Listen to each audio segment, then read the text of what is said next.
about a $5 increase on $100,000 of property value to make up the difference that you would have seen off of this wealth adjustment. Contrast that to a small district that, I don't think most people have driven through. It's the Pleasant Valley Elementary School District, way down in the corner of the state in Owyhee County. Only 6 kids attend this district. This district would have lost about $35,000 on the wealth adjustment, but $35,000 in a district with only 6 students is a big deal. And the calculation that the center does here is that if this small district wanted to make up $35,000 and go to voters and make up the difference, that's $173 on $100,000 of property value compared to $5 in the West Data District. For those few taxpayers in Pleasant Valley, that's a big hit. Burden. And, oh, by the way, Pleasant Valley doesn't have a supplemental levy on the books. They haven't had one on the books for years. I don't even recall in my time watching this that this small district has even attempted to go to its voters. So they're saying the upshot, So the upshot is, the upshot of this report is districts might have to make up the difference off of something like a wealth adjustment, and some can and some can't. Well, and it's supplemental levies, which you and I have talked about over and over again, which is the way the state has kind of put the burden back on school districts to help fund. So when you look at a funding formula that's going to change after 25 years of having the same funding formula, you would think in some ways they would try to be, lawmakers would be trying to alleviate some of the burdens off of school districts. And yet this seems to be the cry from others that this isn't the way to do it. And districts have been uneasy about the reliance on supplemental levies for years. Yep. And one of the reasons that they're uneasy about it is that it's only a 2-year levy at most. Some districts even, it's just a 1-year levy. They decide to just go year to year. Even if you're going 2 years to 2 years, that does not lend to a lot of long-term budget security, because you don't know, you never know for sure that you're going to get a supplemental levy through. Most of them do pass, but we were just talking about West Ada during the recession. They couldn't get a supplemental levy passed one time. They had to come back a second time around. That added to a lot of uncertainty in the West Ada district right in the middle of the recession. So understandably, school officials are not super keen on making supplemental levies a linchpin of day-to-day funding and day-to-day budgeting. All right, Kevin, so we're sitting here and we had the listening session over this funding formula last week. You say that the actual proposed legislation could be out perhaps next week since it's only still in draft form. What happens here? Time is starting to get tight at the State House. And I know that seems weird because, the legislature just went into session barely a month ago.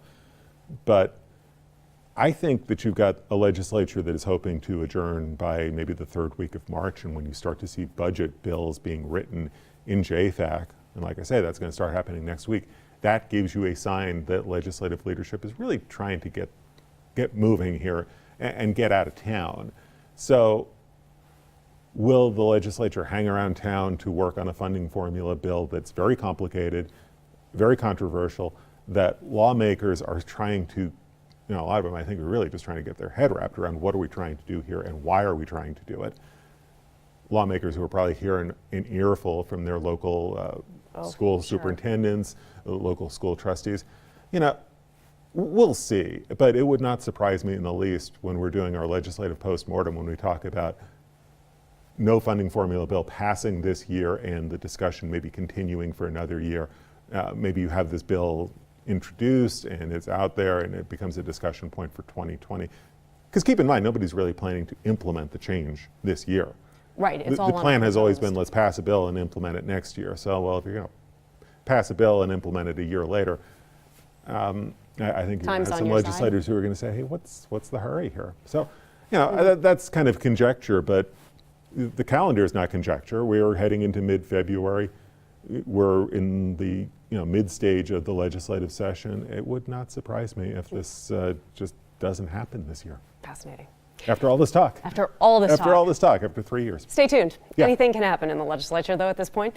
I want to talk with you about, let's play a numbers game a little bit here. Okay. You wrote a story about advanced placement numbers, AP numbers, Idaho compared to the nation, when specifically you were talking about the tests that are passed. So juniors and seniors in high school, in case you're not familiar, have the have an opportunity to take advanced placement classes. These are classes that are college level classes, and if they pass the test, the rigorous AP test, they can go on and get college course credit for taking that test and passing it. You were saying, though, that Idaho lags behind in the number of tests that are passed. So Idaho kids aren't passing the AP test like the rest of the nation. Well, they're not taking the test like the rest Good of the point. nation. So the numbers, let's emphasize, the percentage of kids who graduate high school in Idaho with some AP credit, that percentage is well below the national average. That's the gap. And why is that happening even though kids in Idaho can take those AP tests for free? Because the state's advanced opportunities funding will cover the test? Hard to say, but a lot of speculation from state education leaders is kids are not taking the AP tests. What they're doing is they're taking dual credit. And those are college classes, and if you pass them, they do translate directly into college credit at one of the state's colleges. In state. In state. It's a And- lot harder to transfer that stuff out of state. Much harder. The AP, on the And other there's hand, no test. So when you take dual credit, just to make sure people know, you take the class, as long as you pass the class, you're getting the dual credit with the grade going on your college transcript in state. So the AP test and the AP courses are tough. They are very rigorous courses. And if a student passes an AP test, that may translate into some considerable college credit. It varies from school to school, though there's no direct link. With dual credit, there's a direct link. If you pass a dual credit class in Idaho, it's going to translate into credits at an Idaho institution. Pretty straightforward, pretty cut and dried. AP kind of depends. If you pass an AP test, it may be worth X number of credits at one school, even a school in Idaho, and it may be worth a different number of credits at another school in Idaho or another school out of state. So it's a little bit harder to figure out exactly what students are going to get in terms of credits. But AP coursework is, like I say, it's pretty rigorous. Students who take a lot of AP classes and pass a lot of AP classes, that looks really impressive on a transcript, on a resume. So what we're seeing with the AP numbers is interesting, because it's really not right now the method of choice for high school students in this state. It hasn't been pushed as the method of choice Well, either, though, I would think. And I think too, the dual credit maybe is being pushed more, and maybe it's being pushed more in the sense that it's a little bit more clear for a student, pass a dual credit class, here's how many credits it's worth. Pass an AP test, it depends on which school you go to. So. Well, and I was going to say, too, Kevin, that when you come to dual credit, and you're going to talk about this a little bit, too, but our go-on rate, as we have talked about, and the fact that Idaho is stuck with this basically 42% go-on rate of kids, 42, am I right? It's a little bit higher. I think higher. the post-secondary number is 42. Let's talk about the go-on numbers. I was going to attach that to dual credit, though, for you, because, I think the push in the state, though, has been to go on, right? To get kids to go on from high school, either to college or to get some sort of career technical program certificate. And so dual credits can then transfer so much easier for those kids. So that kind of comes back around to the AP numbers. But go on, because you're going to write a story. Go on, would you? Okay, we're going to drop this story later this afternoon. So if you're watching this on Facebook Live, go to idahonews.org later this afternoon. The latest round of the go on numbers are pretty much the same as what we've seen in the past. About 45%, slightly less than 45% actually, of high school graduates from last year went straight into college the following fall. That's the immediate go-on rate. And we've seen that number before. It's been about 45, 46% for the past couple of years. So not a lot of movement in spite of everything that we're doing, whether it's dual credit or advanced placement or college scholarships, you name it, despite this whole gamut of programs designed to encourage kids to continue their education, and a lot of it really encouraging them to continue their education by going to college. It's really not happening right now in terms of any kind of change in that go-on rate. People would argue that there's a trickle-down effect, though, right? Because so many of these programs only started more recently, in the last 5 years, say, or so. So is it hard for Idaho to really get a grasp of the numbers? Sure, it would be nice if you made major leaps forward, but Isn't there a trickle-down effect here that you got to wait a number of years to really see what the numbers are? Yeah, and I think that's something that we've heard over and over from educational leaders, is that it's going to take time to change the culture. It's going to take time to sort of change the mindset about going on to college. You don't do this overnight, and I understand that. I think that's a perfectly valid point. But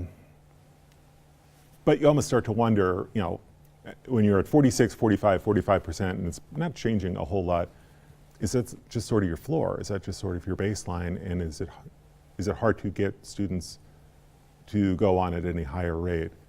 At what point do those numbers change?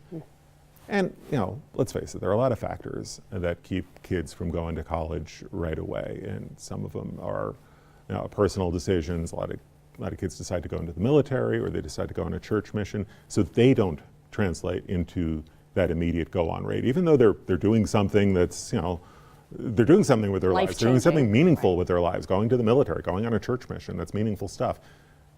In terms of the go-on rate, which you're either going to college or you're not, they don't factor in. Same thing for a student who is taking a year off to make some money to go to college. A lot of kids are in that situation. Because they're not going on right away, they do not factor into that 45%. Even if their intentions are, they have a really strong desire to go to college, they don't show up in the numbers. Same too for kids who are not going to college, but they may be going into a professional program to get a certificate, to try to get a job through that route. That doesn't factor into the go-on rate. So the go-on rate it's an important measure, and it's something we've paid a lot of attention to during the past few years. But you really have to keep in mind that this measure is only one outcome for high school graduates. That's all it measures. An important measure, but it's not the whole picture. If you want to read a whole lot more about this, Kevin did now 2 series of stories. So you can go back and search idahoednews.org. Absolutely fabulous work, and we got to be a part of some of that with him. When it talks about go on and why some things are working and why others aren't, and maybe why the measurement itself may need to be tweaked, it's all such an important discussion topic, and he gets really personal, especially in this last series you launched back in November. Yes. Really personal with kids and teachers and parents about what it means to go on in the state of Idaho. And it's an important discussion for us to continue to have right here. So Thank you. I appreciate you. Thank you. Lots to go. You say the legislature's winding down, Kevin, but I'm telling you what, you're stuck in the basement for a good another month or so. It's raining stories out there.